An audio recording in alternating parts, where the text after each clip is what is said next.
Welcome to Dolly Pardon, the sassiest, classiest, and most unfiltered adult collectors podcast. We are serving up weekly episodes packed with laughs, hot takes, and all of the tea from the world of adult doll collecting. Whether you're into high fashion minis, vintage treasures, or just here for the love of dolls, we've got you covered. So grab a drink, strike a pose, and let's talk dolls, because collecting isn't just a hobby, it's a lifestyle. Welcome everyone to today's Dolly Pardon podcast. In our usual style, we're going to start off with our housewife intros. You may think that I look like a stupid bitch. No, hold on. Sorry, that's not what I was going to say.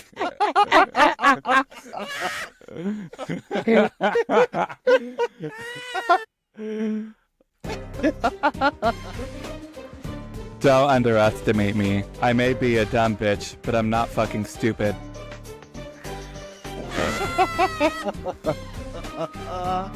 That's amazing. Okay, now it's my turn. I may wear them, but I don't need glasses to read you, bitch. Okay, I don't know what Barbie's problem is. I would never put Ken aside, because he always comes first. Oh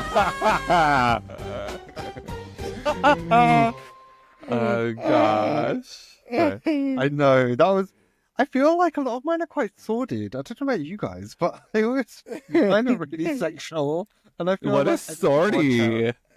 No, sordid. Sordid. Dirty. Sordid. Naughty. Yeah. Oh, that's how it should Sordid. be. Yeah, true. Yeah, I'm true. just a good Catholic girl.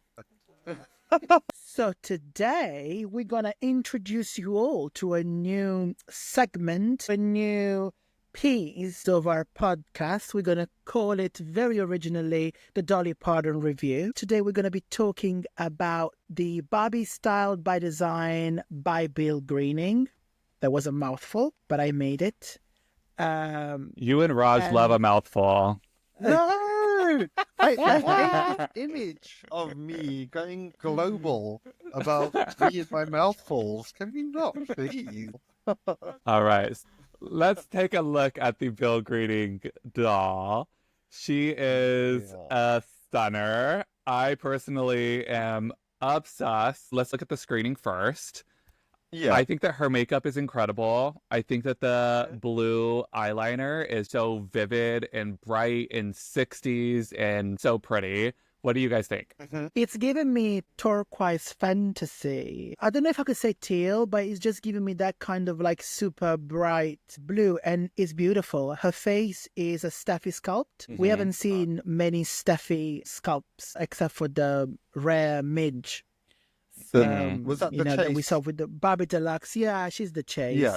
And she is a beautiful blonde bombshell, very reminiscent to me of Brigitte Bardot. Brigitte Bardot is a French actress from the 60s. I mean, she's still alive, the woman. She's 90 years old. She was a cultural and aesthetic icon. She was beautiful, and she really reminds me of her. I mean, the face is beautiful. I think Steffi is a beautiful sculpt. It definitely can do. With this screening is absolutely incredible. I love the bottom lashes. They give so much depth to the screening. I love the hair. It's a really era-appropriate choice to have a bottom heavy lash. Yeah, for sure. I like the lip color and her screening in general. I think it's balanced very well for the rest of the outfit. Shall we talk about the eye? Oh yes. The eye. The eye Wonkgate. Yeah. Wonky gate. So images were released. I don't know who or how they got a hold of this doll, but as soon as this doll was unveiled, images started to circulate of this doll having an extremely wonky eye. I still personally love her, regardless if she has a wonky eye or not. What do you guys think? I love the pun there, but I don't like it very much. Personally, I think it's a shame. I feel like for the amount of money you're spending on a doll, I think that something like that getting past the QA process is pretty rough. I'd be curious to see if this is just wonkiness if you're looking at her from the front, or is it wonky even if you look at her from the side? Because she might be looking a lot better if you look at her from the side. Like if you look at the promo pictures, she's all been photographs from the side. So I wonder if the wonkiness is less visible by looking at her from a different angle. I mean, that misprint or whatever you want to call it is pretty severe. I would be surprised if they went through a whole batch and been like, oh, you know what, let's just leave it how it is. I think it might just be a rogue one. Maybe. No, I wouldn't be. I mean, quality controls issues are not uncommon. I think even for limited edition dolls, they are not uncommon. So I wouldn't be surprised if a mass-produced Barbie has got this problem. Let's take a look at the dress. I am personally obsessed with the color, with the print. It is such a stunner. I think that it's going to really stand out on a lot of people's doll shelves. I know, Naomi, we were both saying whenever we talked about this earlier, it was giving us very Emilio Pucci.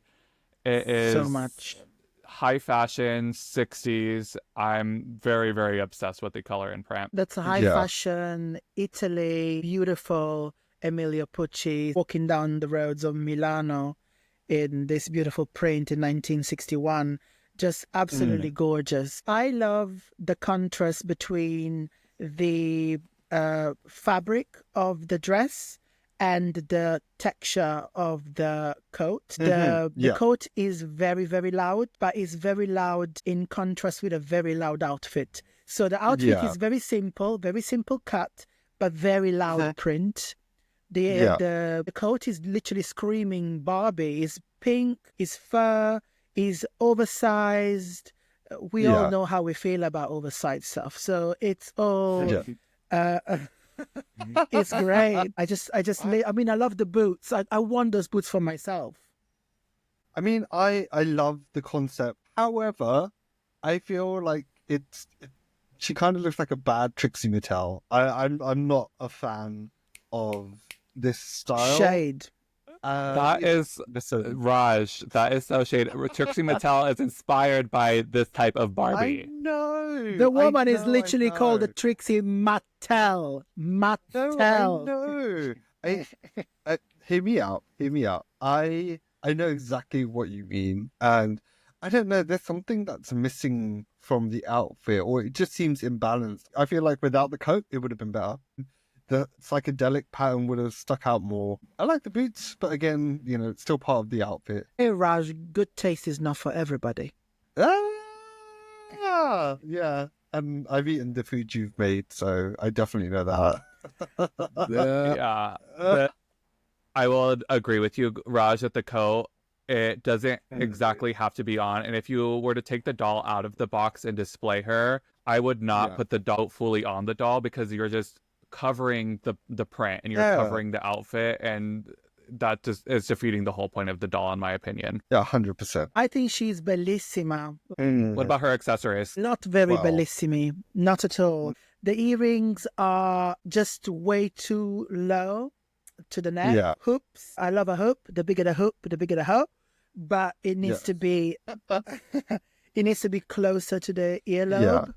The necklace is just bad. It's just really bad. I'm sorry. It's just I can appreciate the effort of making metal jewelry, but this is not done right. The only thing I love about the accessories is the headband and the bag. The bag is giving me life. Yeah, I definitely agree with the bag. Like, I want one of those myself. But the jewelry seems very arts and crafts. I appreciate the metal, but it hasn't been executed right. We don't like anal beads on the necklace. It's not one for me, unfortunately. Just in the ass, not on the neck. Yeah. Hopefully she's washed those before she put them on. Okay, so we can all say that our favorite part about this doll is the print, and thankfully the print is featured on the packaging. So if you look at the outer packaging of this box, I think Bill Gritting knew that print was going to be the star of the show. What I wanted to point out is the back of the box. I am a huge fan of Bill Greening's design, specifically with his illustrations. I love his illustrations. I actually have a couple of his illustrations displayed in my home.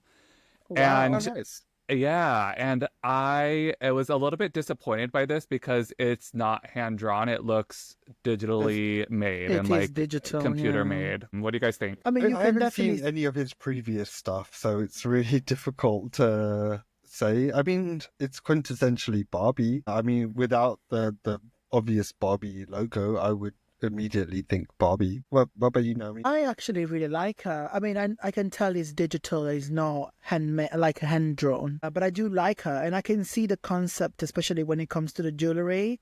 The necklace looks different. The earrings look different. She looks different. I'd be curious to know what's the limitations in terms of budget and costs when making these dolls, even for the designer. But I'm obsessed with the print. I want to dress like that for myself. I think out of the 3 Styled by Design doll, she's definitely my favorite.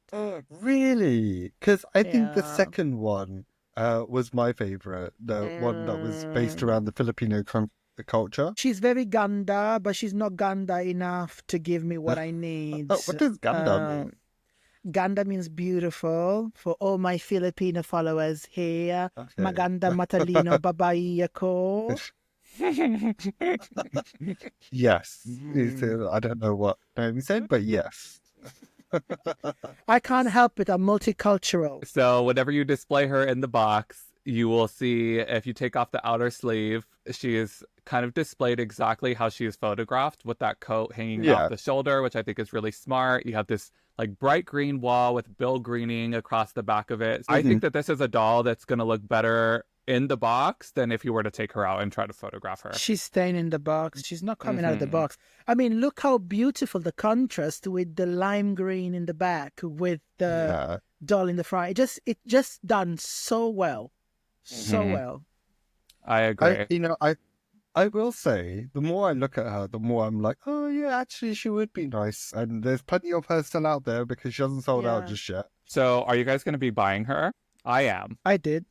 I have already bought her. Raj? I will not be buying her. I mean, if you look at this picture closely, you can see that even this one has a misprint on the eye as well. So I don't know if I'd want to risk it, if I'm completely honest. And it's not one of those dolls that has taken me as soon as I saw her, so that's probably better for my bank account. Right. Raj is now in his Poppy Parker era. Yeah. It's dangerous. It's dangerous. If any of my family or my partner are listening to this podcast, please don't ask me how much I've spent so far. We're going to talk about that later. Yeah. The next topic. Okay, you guys. So overall, I think 2 out of the 3 of us really love her. I'm getting her regardless of the wonky eye. I say we love, right? Absolutely. And that is all for this episode, ladies, gentlemen, and gentledames. We want to remind you where you can find us. You can find us at Dolly Pardon the Podcast on Instagram, and you can email us if you like at dollypardonthepodcast@gmail.com. Where can we find you, Estefan? You can find me on Instagram and YouTube at Plastic Poppy. You can find me on only Instagram, house.of.kismet. And you can find me on OnlyFans for $9.99 a month. You can find me on Instagram, Facebook, and TikTok at House of Deluge. Thank you very much, and see you next time. Thanks. Bye.